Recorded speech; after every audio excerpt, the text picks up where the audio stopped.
সেই সূক্ষ্ম জিনিসটা হচ্ছে ইউরোপ এবং আমেরিকার একটা গর্ব আছে, আভিজাত্য আছে, চামড়ার আভিজাত্য। এটা তাদের সাথে আপনি না মিশলে বুঝতে পারবেন না। যে গেছে ইউরোপ এবং আমেরিকায় সে বুঝতে পারবে। বর্ণবাদ কাকে বলে? গায়ের রঙের কারণে মানুষ অসম্মানিত হতে পারে, নির্যাতিত হতে পারে, জুলুমের শিকার হতে পারে, এইটা মুসলমানেরা জানেই না। কিন্তু ইউরোপ এবং আমেরিকা এই কালচার ভয়াবহ আকারে ছিল, এখনো আছে। রেসিজম, বর্ণবাদ, গায়ের রঙের কারণে। আফ্রিকানরা যেহেতু কালো, তাদেরকে একদম গোলাম হিসেবে ব্যবহার করেছে তারা, আজ থেকে 70, 80, 100 বছর আগে। আর যেহেতু আমরা এশিয়ান তথা আমাদের গায়ের রং মেটে, সেহেতু একটু হলো নাকশিটকানি আছে আমাদের প্রতি। তো এই জায়গায় শিক্ষার বিষয় কি? শিক্ষার বিষয় হচ্ছে ঈসা আলাইহিস সালাম ইউরোপিয়ানও নয়, ঈসা আলাইহিস সালাম আমেরিকানও নয়। মানে ইউরোপ এবং আমেরিকার মানুষ কোন নবীর অনুসারী? আমার সাথে কথা বলেন, কোন নবীর অনুসারী? ঈসা আলাইহিস সালামের অনুসারী। তাহলে আমি আমার গায়ের রং নিয়ে গর্ব করছি, কিন্তু আমি যেই নবী হওয়ার অনুসারী দাবি করছি, ওই নবী আমার গায়ের রঙের নয়। ঈসা আলাইহিস সালামের গায়ের রং আর মুহাম্মদ সাল্লাল্লাহু আলাইহি ওয়াসাল্লামের গায়ের রং একই রকম, তথা ধবধবে সাদা নয়, যে সাদা রঙের কারণে ইউরোপ এবং আমেরিকার মানুষ গর্ব করে। আরবদের গায়ের রং যেটা মেটে শ্যামা সাদা, সেই শ্যামা সাদা হচ্ছে ঈসা আলাইহিস সালামের গায়ের রং। কেননা ইব্রাহিম আলাইহিস সালামের সন্তান, জন্ম জেরুজালেমে। এই জন্য পৃথিবী ধ্বংসের পূর্ব মুহূর্তে তিনটা ধর্মের মধ্যে যুদ্ধ যে হবে তার বর্ণনা রাসূল সাল্লাল্লাহু আলাইহি ওয়াসাল্লাম হাদিসে দিচ্ছেন, লম্বা হাদিস। আমি শুধু সারমর্ম বলি, তাহলে এই অঞ্চল, এই জায়গার যে কোনো পরিবর্তিত পরিস্থিতির থেকে আমাদের শিক্ষা আছে। হাদিসে রাসূলুল্লাহ সাল্লাল্লাহু আলাইহি ওয়াসাল্লাম বলছেন, ততদিন পর্যন্ত কিয়ামত হবে না যতদিন না হুদনা, তোমাদের মধ্যে আর রোমানদের মধ্যে চুক্তি না হচ্ছে। তো রোমান এম্পায়ার, যে রোমান এম্পায়ারের রাজধানী ছিল আজকের তুরস্কের ইস্তাম্বুল, ওমর রাদিয়াল্লাহু তাআলা আনহুর আমলে, উমাইয়া খেলাফতের আমলে, আব্বাসী খেলাফতের আমলে মুসলমানেরা কোনো দিন তুরস্ক বিজয় করতে পারেনি। তুরস্ক বিজয় হয়েছে ওসমানীয় খেলাফতের আমলে, তুরস্ক বিজয় হয়েছে। এই জন্য আজ মনে হয় তুরস্ক ইসলামী রাষ্ট্র, কিন্তু আসলে তুরস্ক ছিল খ্রিস্টানদের হেডকোয়ার্টার, রোমান এম্পায়ারের হেডকোয়ার্টার। এবং হাদিসের ভাষ্য বলছে হয়তো আবারও তুরস্ক মুসলমানদের হাতছাড়া হতে পারে। কেননা কিয়ামতের পূর্ব মুহূর্তে আল্লাহ নবী বলছেন ফাতহে কুস্তান্তিনিয়া, কনস্টান্টিনোপল বিজয় হবে, ইস্তাম্বুল বিজয় হবে।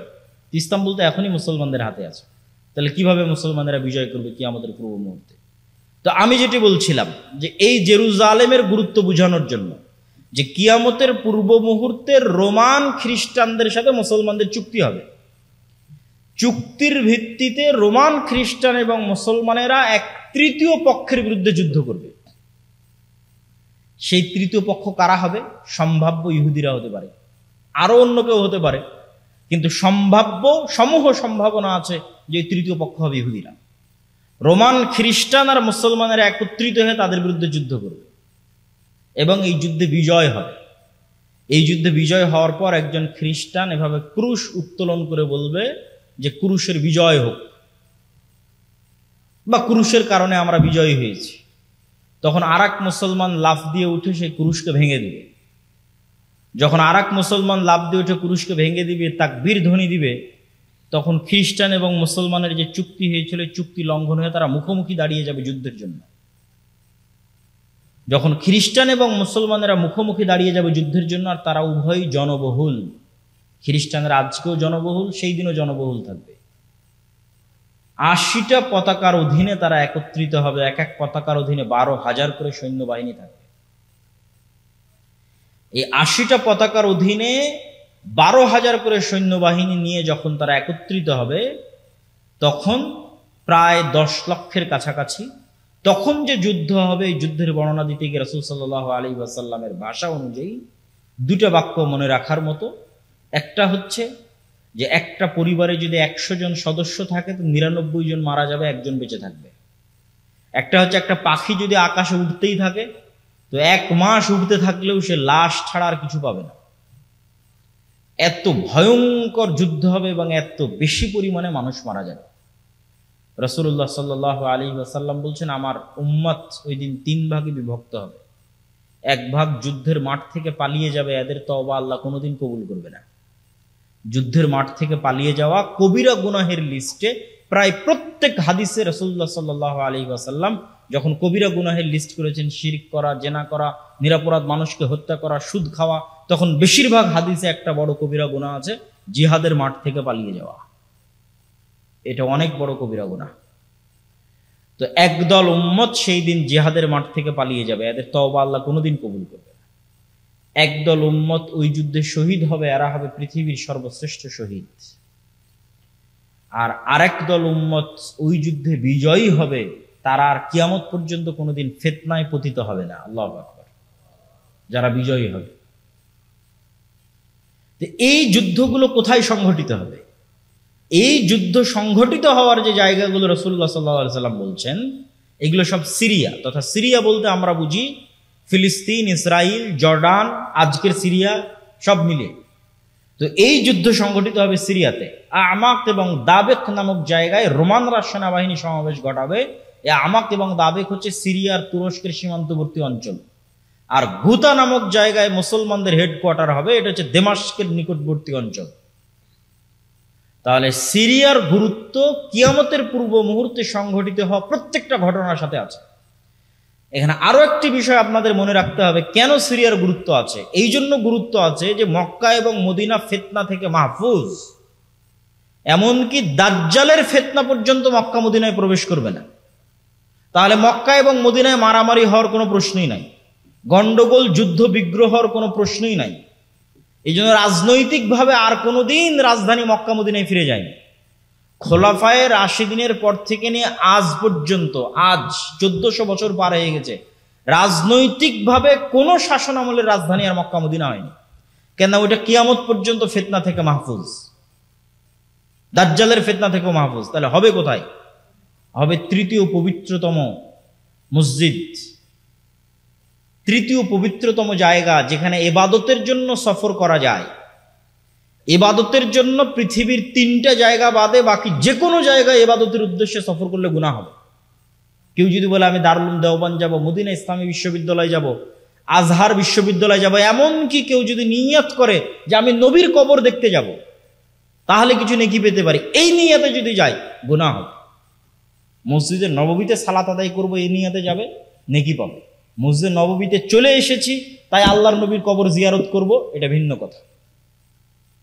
কিন্তু আমার নিয়ত যে আমি মসজিদে নববীতে যাব, এই সফরে নেকি আছে। তাহলে এরকম 3টে জায়গা আছে, যে 3টে জায়গায় ইবাদতের উদ্দেশ্যে সফর করা যায়। তার 3 নম্বর জায়গা মসজিদ আকসা। আজ থেকে 80-90 বছর আগে একজন হাজি যখন ভারত, পাকিস্তান, আফগানিস্তান, বাংলাদেশ থেকে চলতো, তখন সেই হাজির পক্ষে এটি সহজ ছিল, যারা বাই রোড যাতায়াত করত অথবা যারা সমুদ্র পথে যাতায়াত করত, তারা চেষ্টা করত একসাথে 3টে মসজিদই দেখে আসতে। যেমন এখন আপনারা হজ ওমরায় গেলে 2 মসজিদ দেখেন, তৃতীয় মসজিদে কিন্তু যাওয়ার সুযোগ হয় না। এটা আল্লাহ সুবহানাহু ওয়া তাআলার পক্ষ থেকে আমাদেরকে আল্লাহ মাহরুম করে রেখেছে, বঞ্চিত করে রেখেছে উম্মতে মুহাম্মাদের গুনাহের কারণে। উম্মতে মুহাম্মাদের তাকওয়া এবং পরহেজগারিতার অভাবের কারণে তৃতীয় পবিত্রতম মসজিদ থেকে বঞ্চিত, যেখানে আমাদের পূর্বপুরুষরা সালাত আদায় করার সুযোগ পেত কিন্তু আমরা পাই না, যাওয়ার সুযোগ পেত কিন্তু আমরা পাই না। আল্লাহ আমাদের বঞ্চিত করে রেখেছে 70 বছরের বেশি কাল থেকে। সম্মানিত উপস্থিতি, এবং এই জেরুজালেমের বাবুল লুদ, লুদ নামক দরজায় ঈসা আলাইহিস সালাতু ওয়াস সালাম দাজ্জালকে হত্যা করবে। সুতরাং এই অঞ্চলে যা সংঘটিত হবে তার গুরুত্ব সীমাহীন, অপরিসীম এবং অপরিহার্য। এখান থেকে আমাদের শিক্ষা কি? এই বিশাল ইতিহাস থেকে আমাদের শিক্ষা হচ্ছে, এই যে জেরুজালেম বা এই যে মসজিদ আকসা, মুসলমানেরা 2 বার বিজয় করেছে। একবার ওমর ফারুক রাদিয়াল্লাহু তাআলা আনহু, আর একবার সুলতান সালাহুদ্দিন আইয়ুবী রাহিমাহুল্লাহ। ওমর ফারুক রাদিয়াল্লাহু তাআলা আনহু যখন জেরুজালেম বিজয় করেন, আবু উবাইদা ইবনুল জাররাহ যখন তার নিকটে চিঠি লেখেন, 4000 সাহাবী সেই দিন উপস্থিত ছিল। কি চিঠি লেখেন? যে পাদ্রীরা চাবি হস্তান্তর করবে না আমিরুল মুমিনিন খলিফাতুল মুসলিমিন না আসলে। তো আমিরুল মুমিনিন খলিফাতুল মুসলিমিন আসছেন, অসংখ্য পাদ্রী, পৃথিবীর রোমান এম্পায়ারের সবচেয়ে বড় তীর্থস্থল জেরুজালেমের বড় বড় পাদ্রীরা বসে আছে, অনেক বড় পাওয়ারফুল জায়গা জেরুজালেম। সেই পাওয়ারফুল জায়গায় বড় বড় পাদ্রীরা বসে আছে, তারা অপেক্ষায় আছে আমিরুল মুমিনিন খলিফাতুল মুসলিমিন আসবে। আর তিনি প্রবেশ করছেন, তখন তিনি উটের রশি ধরে টানছেন। তো মানুষ তো সন্দেহে পড়ে গেছে কে খলিফা আর কে চাকর। কিন্তু আবু উবাইদা ইবনুল জাররাহ তো চিনেন যে ইনি আমাদের খলিফা। তো উনি হন্তদন্ত হয়ে ছুটে এসেছেন, আমিরুল মুমিনিন করেছেন কি, লায়ানজুরু ইলাইনার রোমান নাজরাতা কিল্লাহ, আমাদের দিকে রোমানেরা অপমানের দৃষ্টিতে তাকিয়ে আছে। দেখো মুসলমানদের নেতার অবস্থা দেখো, ঠাট্টা করছে। তখন ওমর রাদিয়াল্লাহু তাআলা বলছেন, আজ্জানাল্লাহ, আল্লাহ আমাদেরকে সম্মান দিয়েছে। আমরা ছিলাম মরুভূমির রাখাল, পৃথিবীর কেউ আমাদের চিনত না, জাহিলি যুগে কেউ আমাদের চিনত না। আর আজকে আমি ওমর জেরুজালেম বিজয় করছি, যা আমার কাছে কল্পনারও বাইরে, স্বপ্নেরও বাইরে। এই যে কল্পনা এবং স্বপ্নেরও বাইরে মরুভূমির এক রাখালকে উঠিয়ে নিয়ে এসে আল্লাহ অর্ধ পৃথিবীর শাসক বানিয়ে দিলেন। পৃথিবীর সবচেয়ে শক্তিশালী রোমান এম্পায়ারের নিকট থেকে জেরুজালেম ছিনিয়ে নিচ্ছেন আমিরুল মুমিনিন খলিফাতুল মুসলিমিন। এই যে সম্মান, এই যে মর্যাদা, এটা অর্জন আমরা জামা কাপড়, ঢং ঢিঠাং, বুদ্ধিমত্তা, চালাকি, কৌশল এগুলো দিয়ে অর্জন করিনি। এটা আমরা অর্জন করেছি ইসলামের অনুসরণ, পবিত্র কোরআনের অনুসরণ, হাদিসের অনুসরণের ভিত্তিতে। বলেন আল্লাহু আকবার। এইটা হচ্ছে মুসলমানদের জন্য শিক্ষা, যে আজকে মুসলমানেরা জেরুজালেমে যেতে পারে না কেন, মসজিদে আকসায় যেতে পারে না কেন, বঞ্চিত কেন? আর ওমর ফারুককে আল্লাহ মসজিদে আকসা বিজয় করার মতো সম্মান কেন দিয়েছিলেন, আর আমরা বঞ্চিত কেন? আমরা ইসলাম থেকে, পবিত্র কোরআন থেকে বহু দূরে চলে গেছি। আমল, আখলাক, আকিদা, সেই আলোচনায় আমি এখনই কিছুক্ষণের মধ্যে ঢুকবো। তার আগে সালাহুদ্দিন আইয়ুবী রাহিমাহুল্লাহর কথাটাও বলে দিই। দ্বিতীয় যিনি বিজয় করেছিলেন তিনি হচ্ছেন সালাহুদ্দিন আইয়ুবী রাহিমাহুল্লাহ, এবং তিনিও এই বিজয়ের ক্ষেত্রে তার ইতিহাসও, আমি আমার বই বিস্তারিত, আমার একটি বই আছে ফিলিস্তিন ও সমসাময়িক মুসলিম বিশ্ব, এখানে বিস্তারিত বর্ণনা দেওয়া আছে উনি কিভাবে বিজয় করলেন, হিত্তিনের যুদ্ধ কি হলো। সেখানকারও সারমর্ম হচ্ছে তাকওয়া, পরহেজগারিতা, আল্লাহ ভরসা। মুসলমানেরা কোনো যুদ্ধ শক্তি সামর্থ্য দিয়ে লড়েছে এর প্রমাণ আমি ইতিহাসে খুঁজে পাই। খালিদ বিন ওয়ালিদ মুতার যুদ্ধে লড়াই করছেন কয়েক লক্ষ সেনাবাহিনীর বিরুদ্ধে। তখনও খালিদ বিন ওয়ালিদের কাছে শক্তি সামর্থ্য খুব বেশি, সেনাবাহিনীর সদস্য সংখ্যা খুব বেশি, এটা জানা নাই। হিত্তিনের যুদ্ধে সুলতান সালাহুদ্দিন আইয়ুবী ইউরোপিয়ানদের বিরুদ্ধে যুদ্ধ করছে, ক্রুসেডারদের বিরুদ্ধে যুদ্ধ করছে, তখনও সুলতান সালাহুদ্দিন আইয়ুবীর কাছে টাকা পয়সা, ধন দৌলত, কৌশল, সেনাবাহিনী খুবই শক্তিশালী, এটা প্রমাণ খুঁজে পাওয়া যায় না। বেশিরভাগ যুদ্ধে মুসলমানেরা দুর্বল। কিন্তু তাহলে বিজয় কেন? আল্লাহর সাথে সম্পর্ক, গভীর সম্পর্ক, আল্লাহ সুবহানাহু ওয়া তাআলার উপর আস্থা, ভরসা এবং বিশ্বাস। এই জায়গায় মুসলমানদের সবচেয়ে বড় বিচ্যুতিটা কোথায় ঘটেছে? আমি যতবার এই জেরুজালেম নিয়ে পড়াশোনা করতে গেছি এবং আমার ইউরোপ সফর এবং ঔপনিবেশিক শাসন আমলের আমাদের উপর প্রভাব, এই তিনটে জিনিসকে যখন সারমর্ম করেছি, তখন আমার মনে হয়েছে, আমি আমার বহু বক্তব্যে বলেছি যে ফেরাউনের যুগের বানু ইসরাইল আর আজকের যুগের মুসলমান এক। আবারও বলি, ফেরাউনের যুগের বানু ইসরাইল, মুসা আলাইহিস সালাতু ওয়াস সালামের বানু ইসরাইল আর এখনকার বানু ইসমাইল এক। এবং এই বিশ্বাসটা আমার দৃঢ় হয়েছে কিভাবে সেটাও বলি। আপনি যখন সূরা বাকারা পড়বেন, সূরা বাকারাতে আল্লাহ সুবহানাহু ওয়া তাআলা লম্বা সময় যাবত বানু ইসরাইলের ঘটনা বলেছে। তো আমি নিজেও এর উত্তর খুঁজে পেতাম না যে একটা গোত্রের ঘটনা এত বিস্তারিত বলার দরকার কি। এক বানু ইসরাইলের ঘটনা দিয়ে কোরআন পরিপূর্ণ করা আছে, এত বিস্তারিত কেন? নিশ্চয় বানু ইসরাইলের ঘটনার উম্মতে মুহাম্মাদের সাথে কোনো কাজ আছে। বানু ইসমাইল তথা আমাদের সাথে বানু ইসরাইলের ঘটনার কোনো কাজ আছে, এই জন্য আল্লাহ বানু ইসরাইলের ঘটনা এত বিস্তারিত দিয়ে রেখেছে। এবং বানু ইসরাইলের ঘটনা পড়লে আপনি দেখবেন তারা কতটা ছোট মন মানসিকতার, কতটা হীনম্মন্য এবং কতটা সংকীর্ণ চিন্তার অধিকারী ছিল বানু ইসরাইলেরা। তার দুই একটা উদাহরণ বলি, বেশি না বললেও সূরা বাকারাতে বিস্তারিত পাবেন, আমার ওই বইয়ের মধ্যে আরো বিস্তারিত পাবেন। দুই একটা কি, এই বানু ইসরাইল চোখের সামনে দেখলো যে আল্লাহ ফেরাউনের মতো জালেম শাসককে তাদের চোখের সামনে ডুবিয়ে দিলেন। বানু ইসরাইলের লোকেরা চোখের সামনে দেখেছে যে ফেরাউন ডুবে যাচ্ছে, নিজে চোখে দেখেছে। কোন ফেরাউন? যেই ফেরাউন তাদের ছেলে সন্তানদের জবাই করত।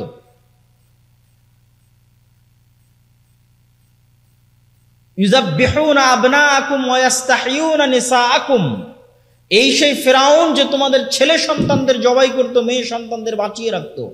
এই ভয়ঙ্কর ফেরাউনকে চোখের সামনে ডুবতে দেখেও এই বানু ইসরাইল মুসা আলাইহিস সালাতু ওয়াস সালামকে বলছেন লান নুমিনা লাকা হাত্তা নারাল্লাহ জাহরাতান, মুসা তোমার প্রতি ঈমান আনয়ন করব না যতক্ষণ না প্রকাশ্যে আল্লাহকে না দেখছি। বলেন নাউজুবিল্লাহ। এর চেয়ে বড় প্রকাশ্যে আল্লাহকে কি দেখবি? চোখের সামনে ফেরাউন ডুবে গেল। তাহলে কত বড় নিমক হারাম সংকীর্ণ চিন্তার একটি জাতি হলে মুসা আলাইহিস সালামকে বলতে পারে তোমার তাওরাতে বিশ্বাস স্থাপন করি না, তোমার আল্লাহকে সরাসরি দেখতে চাই। এরকম অসংখ্য ঘটনা আল্লাহ তুলে ধরেছেন। লান নাসবিরা আলা তুআমিন ওয়াহিদ ফাদউ লানা রাব্বাক, আল্লাহ তাদের জন্য আসমান থেকে খাবার পাঠাতেন, মান্না সালওয়া। তো তারা মুসা আলাইহিস সালামকে বলছে এক খাবার প্রতিদিন ভালো লাগে না, তোমার আল্লাহকে বলো যেন জমিন থেকে চাল ডাল গম পেঁয়াজ রসুন এগুলো উৎপন্ন করে, এই এক খাবার ভালো লাগে না। তখন আল্লাহ বলছে ঠিক আছে, এই চাল ডাল রসুন যখন চাও তাহলে সবুজ শ্যামল ভূমিতে যাও, মরুভূমিতে তো এগুলো হবে না। এই ঘটনাগুলো ঘটতেছে মরুভূমিতে, ওই জমি আজও মরুভূমি। আপনি আজকের মিশরে গিয়ে যদি তুর পাহাড় ঘুরতে যান, যে তুর পাহাড়ের পাদদেশে ঘটনাগুলো ঘটছে, এর চারপাশ শত শত কিলোমিটার মরুভূমি, যেটাকে বলা হয় সিনাই মরুভূমি। এই মরুভূমির মধ্যেই 40 বছর বানু ইসরাইলরা ঘুরপাক খেয়েছিল। তাহলে তো এই মরুভূমি পার হয়ে যেখানে সবুজ শ্যামল এলাকা আছে ওটা বিজয় করতে হবে, ওখানে যাও জিহাদ করো। বলছে ইযহাব আনতা ওয়া রাব্বুকা ফাকাতিলা, মুসা আপনি আর আপনার আল্লাহ গিয়ে যুদ্ধ করেন, আমরা যুদ্ধ করতে পারবো না। তাহলে যাদের জন্য আল্লাহ পাথর ফেটে 12টা ঝর্ণাধারা তৈরি করলেন তাদের জন্য, তাদের চোখের সামনে। ওই ইস্তাসকা মূসা লিকওমিহি ফাকুল নাজরিব বিআসাকাল হাজার ফানফাজারাত মিনহু ইসনাতা আশারাতা আইনা, যখন মুসার কওম মুসাকে বলেছিল পানি দাও, মরুভূমিতে পানি নাই, আর সমুদ্রের লবণাক্ত পানি খাওয়া যায় না, এই মরুভূমির পাশে এই তুর পাহাড়ের পাশেই লোহিত সাগর, এই সব লবণাক্ত পানি খাওয়া যায় না, পানির ব্যবস্থা করো। তখন আমি মুসাকে বললাম মুসা লাঠি দিয়ে পাথরে আঘাত করো, পাথরে আঘাত করলো, 12টা ঝর্ণা তৈরি হলো তাদের চোখের সামনে। খাবারের ব্যবস্থা কোথায় হবে? মরুভূমিতে খাবার নাই, জান্নাত থেকে খাবার আসে। তাহলে জান্নাত থেকে খাবার আসে, পাথর থেকে পানি বের হয়। ফেরাউন ডুবতে দেখেছে চোখের সামনে, তারপর আল্লাহ বলতেছে যাও যুদ্ধ করো, বলে তুমি আর তোমার আল্লাহ গিয়ে যুদ্ধ করো। তখন আমার চিন্তা চেতনা এবং আমার গবেষণা যে বানু ইসরাইলের এই বিশাল ঘটনা আল্লাহ কোরআনে উল্লেখ করছে, মানে একদিন উম্মতে মুহাম্মাদি এদের মতো হয়ে যাবে। মানে একদিন উম্মতে মুহাম্মাদি বানু ইসমাইল বানু ইসরাইলের মতো হয়ে যাবে। কিভাবে হবে সেটাও আমি মিলিয়েছি। আমার এটা গবেষণা ভুলও হতে পারে, ঠিক হতে পারে। আমার গবেষণা হচ্ছে যে বানু ইসরাইল এরা তো নবীর সন্তান। এই যে যারা বলতেছে যে আমরা তোমার আল্লাহকে না দেখলে ঈমান আনয়ন করবো না, তুমি আর তোমার আল্লাহকে যুদ্ধ, তো নবীর সন্তান। কোন নবীর সন্তান? ইব্রাহিম আলাইহিস সালামের সন্তান। ইব্রাহিম আলাইহিস সালামের ছেলে ইসহাক, ইসহাকের ছেলে ইয়াকুব, ইয়াকুবের ছেলে ইউসুফ।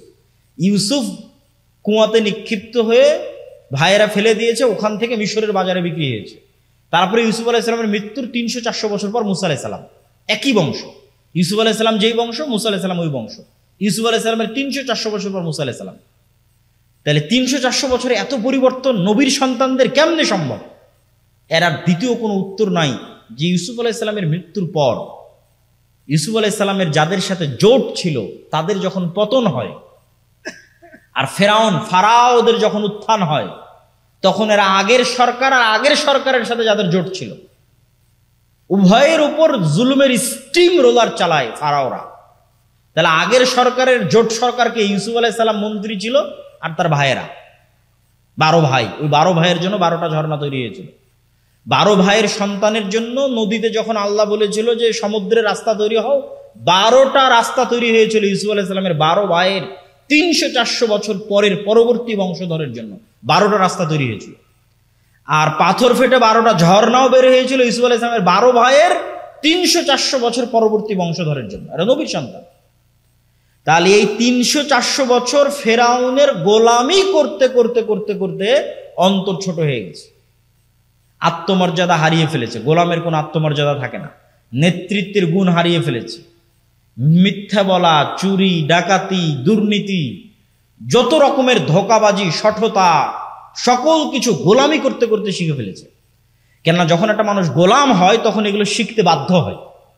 ধরেন আপনার এখানে সামনে যদি দুইজন গোলাম উপস্থিত করে দিয়ে আমি এটা একটা রুটি, খাবারের রুটি আমি এভাবে নিক্ষেপ করলাম, তোমরা মারামারি করে খাও, তো এই রুটিটা মারামারি করে নেওয়ার জন্য ওদের দুইজনকে ধোঁকাবাজিপূর্ণ আচরণ করতে হবে, মারামারি করতে হবে, মিথ্যা বলতে হবে, একজন আরেকজনকে ঠকাতে হবে, তাহলে নিতে পারবে। তাহলে এই যে পরস্পর পরস্পরকে ঠকানোর প্রতিযোগিতা, এটা গোলামের মধ্যে তৈরি হয়।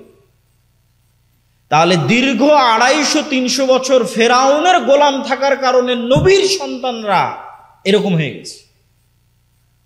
এবার উম্মতে মোহাম্মদী, আমরা তো উম্মতে মোহাম্মদী, ফারুকের উত্তরসূরি, আবু বকরের উত্তরসূরি, খালিদ বিন ওয়ালিদের উত্তরসূরি, তারিক বিন জিয়াদের উত্তরসূরি, এদের অবস্থা এরকম কেন? এরাও হচ্ছে ঔপনিবেশিক শাসন আমলে 200 বছরের গোলাম ছিল। শুধু আমরা না, আফ্রিকার মুসলমানেরা থেকে শুরু করে পাকিস্তান, ভারত থেকে শুরু করে পৃথিবীর প্রায় 90% অঞ্চলের মুসলমানেরা ইউরোপের গোলাম ছিল 200-250 বছর। আমরা যখন বাদশাহ আলমগীরের জামানায় ছিলাম, আমি চিন্তা করি, আমার কল্পনা শক্তি বলে যে বাদশাহ আলমগীরের জামানায় যখন মুসলমানেরা ছিল তখন মুসলমানেরা মিথ্যা বলা জানত না। কেন? তখন রাজা, বাদশাহ, তখন আত্মমর্যাদা ভিন্ন, আত্মসম্মান ভিন্ন। পুরো ভারতের 5 ভাগ জমির 1 ভাগ জমি শুধু মসজিদ মাদ্রাসার নামে ওয়াকফ আছে। তুমি মিথ্যা বলবে কেন? ধোঁকা দিবে কেন? মারামারি কাটাকাটি করবে কেন? কিন্তু যখন ব্রিটিশদের অধীনে 190 বছর গোলাম, তখন গোলামি করতে করতে রক্তের মধ্যে মিথ্যা ঢুকে গেছে, বানু ইসরাইল হয়ে গেছে। ধোঁকাপূর্ণ আচরণ, শঠতা আচরণ, দুর্নীতি প্রবেশ করে গেছে। একই অবস্থা আফ্রিকার মুসলমানদের, এবং তাদের অবস্থা আমাদের চাইতে খারাপ। কেন খারাপ? ব্রিটিশদের চাইতে জঘন্য নিকৃষ্ট কলোনি হচ্ছে ফ্রান্স, স্পেন আর ইতালির কলোনি। ইংল্যান্ডের কলোনির চাইতে নিকৃষ্ট কলোনি। আমাদেরকে তো ইংল্যান্ডেরা ন্যূনতম স্বাধীনতা দিয়ে গেছে, স্পেন এবং ফ্রান্স আফ্রিকার মুসলমানদেরকে এই ন্যূনতম স্বাধীনতাটুকু দেয়। অস্ত্র কিনতে হবে ফ্রান্সের কাছে, তোমার ব্যাংকের টাকা কেন্দ্রীয় ব্যাংকে থাকবে ফ্রান্সে। এখন আজকের কথা বলছি, তোমার পররাষ্ট্রনীতি ফ্রান্স নিয়ন্ত্রণ করবে। তুমি বাইরের কোনো দেশের সাথে অস্ত্র চুক্তি করতে পারবে না, কোনো পররাষ্ট্রনীতি চলবে না, সব হবে ফ্রান্স কেন্দ্রিক। এখনকার কথা বলছি, আজকের কথা বলছি। তোমার সেনাবাহিনীকে সকল ট্রেনিং দিবে ফ্রান্স। তোমার দেশের সকল খনিজ সম্পদ একমাত্র ফ্রান্স উত্তোলন করতে পারবে, বিক্রি করতে পারবে। আফ্রিকা কোটি কোটি টাকার খনিজ সম্পদের উপর ভাসতেছে, কিন্তু পুরো খনিজ সম্পদ নিয়ে যাচ্ছে কারা? ইউরোপিয়ানরা। আর ওই খনিজ সম্পদ যেন ইউরোপিয়ানরা নিয়ে যায়, তার জন্য গার্ড দেয় জাতিসংঘের শান্তিরক্ষী বাহিনী। আর সেই জাতিসংঘের শান্তিরক্ষী বাহিনীতে আমাদের বাংলাদেশ আর্মি, পাকিস্তান আর্মি যুদ্ধ করে। তো সম্মানিত উপস্থিতি, এই আফ্রিকানদেরকে যখন আপনি ইতালি, ফ্রান্স, স্পেনের মাটিতে দেখবেন, তখন দেখবেন তারা বাঙালি মুসলমানদের চাইতে বেশি মিথ্যুক, বাঙালি মুসলমানদের চাইতে বেশি ধোঁকাবাজ, বাঙালি মুসলমানদের চাইতে বেশি শঠতাপূর্ণ আচরণ করে। আর বাঙালি মুসলমানদের যখন দেখবেন ইন্ডিয়ান সাবকন্টিনেন্ট, পাকিস্তানের মুসলমানদের যখন ইউরোপে দেখবেন, তখন জন্ম নিবন্ধন কার্ড থেকে শুরু করে, জাতীয় পরিচয়পত্র থেকে শুরু করে, সার্টিফিকেট থেকে শুরু করে, যে আবেদন সাবমিট করেছে আবেদন সাবমিট থেকে শুরু করে, সরকারের কাছে বেনিফিট নিবে যে আমার কয় ছেলে মেয়ে কোথায় পড়ে, আমি কি চাকরি করি, কত টাকা ইনকাম করি, প্রত্যেক ধাপে মিথ্যা বলতেছে। শুরু থেকে নিয়ে শেষ পর্যন্ত মিথ্যার উপর প্রতিষ্ঠিত। সে মুসলমান, হাজি, নামাজি, ওমরাকারী, কিন্তু পুরো জীবনটা মিথ্যার উপর প্রতিষ্ঠিত। এবং মিথ্যা বলতেছে কাদের কাছে? ইহুদি খ্রিস্টানদের কাছে মিথ্যা বলতে, 2টা টাকা বেশি পাওয়ার জন্য। এটা হচ্ছে গোলামের নেচার, গোলামের স্বভাব। এই জন্য আমরা হয়ে গেছি এই যুগের বানু ইসরাইল। এই যুগের বানু ইসরাইল যে তার প্রমাণ কোথায়? তার প্রমাণ হচ্ছে এই যে ফিলিস্তিন, যে ফিলিস্তিন দিয়ে আলোচনা শুরু করেছি। কিভাবে বলছে ফিলিস্তিন প্রমাণ? আল্লাহ ওই বানু ইসরাইলের উপর চাপিয়ে দিয়েছিলেন ফেরাউনকে। ফেরাউনের কথা আল্লাহ কি বলছে? ইউযাব্বিহুনা আবনাকুম ওয়া ইস্তাহইউনা নিসাআকুম। তোমরা বানু ইসরাইল গোলাম না? তোমাদের গোলামের প্রমাণ কি? তোমাদের ছেলে সন্তানদেরকে ফেরাউন জবাই করে মেয়ে সন্তানদেরকে বাঁচিয়ে রাখে। তো আমরা যে গোলাম, তার প্রমাণ কি? দেখো, সারা পৃথিবীর মানুষের চোখের সামনে 50,000-এরও অধিক নারী, পুরুষ, শিশুকে গত 1.5 বছরে গাজার মাটিতে হত্যা করা হয়েছে। পৃথিবীর কেউ টু শব্দ করে তাদের বাঁচাতে যায়নি। এর চেয়ে বড় গোলামির প্রমাণ আর কি নেবেন? যে পুরো মুসলিম বিশ্ব যে গোলাম, এর চেয়ে বড় প্রমাণ আর লাগবে না। পৃথিবীর কোন যুদ্ধের আইন পর্যন্ত ফলো করা হয়নি, হাসপাতাল পর্যন্ত, বিশ্ববিদ্যালয় পর্যন্ত, স্কুল পর্যন্ত কিছুই নিরাপদ থাকেনি। পুরো গাজা ধুধু মরুভূমিতে পরিণত হয়ে গেছে, মাথা গুজার মতো ঠাঁই এরকম একটা ছাদ পর্যন্ত নাই, সবাই তাঁবুর নিচে। ঠিক রোহিঙ্গারা যেভাবে তাঁবুর নিচে, সেভাবে তাঁবুর নিচে।